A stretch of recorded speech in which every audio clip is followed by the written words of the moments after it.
are now tuned in to my main man, Dubs. If you want that garbage, go somewhere else. If you want that music that matters, he came to the right spot. Hey, Dubs, talk to him. This is not for the weak-hearted. Ever since the beat started, the flow switched up from... What's up, fight fans? This is Counterpunchboxingnews with Counterpunchboxingnews, and I have some new news concerning Tyson, the Gypsy King Fury, and of course, this Glovegate conspiracy connected question, okay? Now, the question has surfaced, and a lot of people criticized Tyson Fury, and they justify the fact, or they try to imply that Tyson Fury cheated simply because he didn't have the punching power that he had previous when he fought Wilder before. Okay, of course we have the the rumors of the dents and the doctor that verified he had a dent in his head, or damage with knots and things of this nature on Deontay Wilder. He was bleeding all over the place. The knockdowns, okay? And the question was, where did Tyson Fury's mysterious power come from, okay? So the Wilder fans, a lot of the Wilder fans, they question, like, okay, if Tyson Fury didn't cheat, where did this newfound power come from, okay? And this is to explain what and where Tyson Fury's punching power came from. Well, to counterpunch that real quick, it was always there, okay? And let me explain something to you.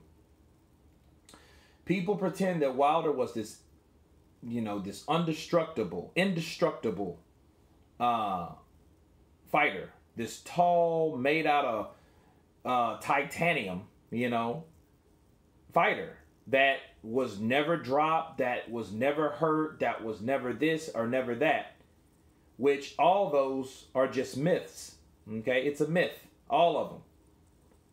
Because Deontay Wilder himself is just human like anybody else, okay?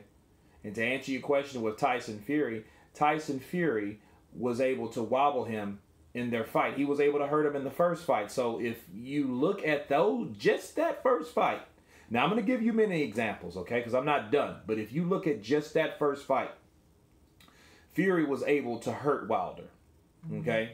He was able to hurt Wilder. He was able to buckle Wilder, and he buckled him in the 12th round, I know for sure. According to Tyson Fury, he said he hurt him in the 10th, okay, because he was throwing shots with that right hand, okay?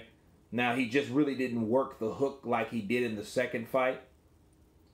But, of course, he had a different strategy, okay? And before I talk about the strategy, okay, of Fury, let's talk about Deontay Wilder himself, okay? Let's go all the way back to 2008, okay? Shout out to Ben for bringing this in my inbox, because a lot of people, oh, well, Wilder was knocked down 10 years ago or whatever, or 12 years ago. And the fact of the matter, he was KO'd. He was KO'd by Evgeny Romanov from Russia, a shorter fighter like 6'2". He's still an undefeated fighter to this day. He's still an undefeated fighter, and he is the reason why Deontay Wilder is the bronze bomber. Wilder got hit with right hands, and he went right over the jab. Wilder repeatedly did the same notion, trying to jab with a guy that was countering him, a shorter guy, in his range that he was getting caught with, okay? He dropped him 2 or 3 times in that fight, and they waved it off. That's why Deontay was the bronze bomber. That's how it was created, along with Joe Louis being the brown bomber. He was like, oh, I'm also from Alabama, but I have the bronze Olympic medal, so I'm the bronze bomber, okay? Well, also to add to that, he was wearing headgear on. Think about it. You're wearing headgear and you were still buckled the way you were buckled in that fight. Now, I know he started late. I get it. But we're not talking about his inexperience as though his chin, okay, or his endurance You know, it was very weak. So he was getting caught with a guy. You could throw it, you could chuck it up to inexperience. He was getting caught with punches he didn't see. I get that. But he had headgear on too. So that headgear added with punches coming in the amateurs, and you get knocked out in the amateurs? Okay, what does that say about your chin by itself? Okay, another example, 2010, Harold Sconyers, okay, dropped him in their bout, okay, and he went down, put him on the seat of his buttocks. You can't find video footage anywhere, so I don't want to hear people, well, Fury snatching off images. Well, we can't find that video anywhere of Sconyers dropping Wilder at all. Okay, but it did happen in 2010. Okay, 2018, Luis Ortiz. Ortiz buckled this man. Is how old Ortiz supposed to be? He buckled Wilder with a right hook that severely hurt Wilder, and he did all but survive. He survived. Okay, he did not fall, but he was severely hurt in that fight. In fact, that was actually the turning point of that fight. And we saw the resistance of Wilder. But what did he get hit by?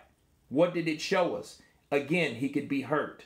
Okay. Romanov, Sconyers, Luis Ortiz. Back to Fury. Full circle. Okay. Wilder Fury won.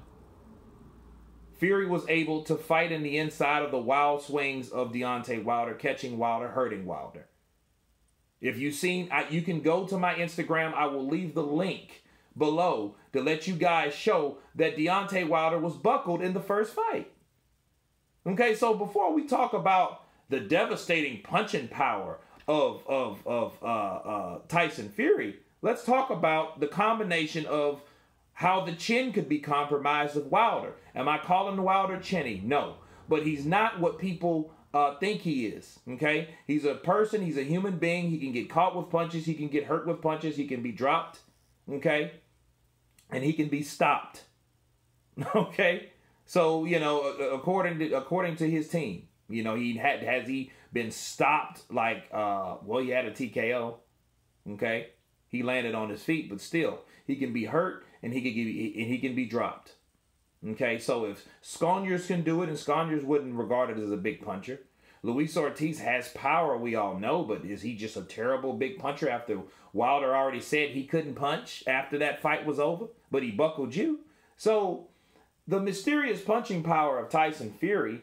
Now, back to this. Tyson Fury went to Crunk's gym. He learned how to sit down on his punches. He learned how to really throw punches with the weight. And the weight is a factor too. Okay, 270 plus pounds. A guy's hitting you that he's been trained by a new trainer to learn how to hit you instead of dance around like he normally does. And even when he did it and he landed, and again, and he stood and sat down on his punches in the first fight, that's exactly what happened. He buckled Wilder. I'm going to leave it below in the link. So before we talk about devastating punching power that Tyson Fury all of a sudden have, what about all the other people that did that to Wilder? That either buckled Wilder, dropped Wilder, or knocked Wilder out? Counterpunch. Okay? So that explains the mysterious new punching power of Tyson Fury. You guys let me know what you think. Of course, please subscribe. And you guys been Counterpunch. Peace.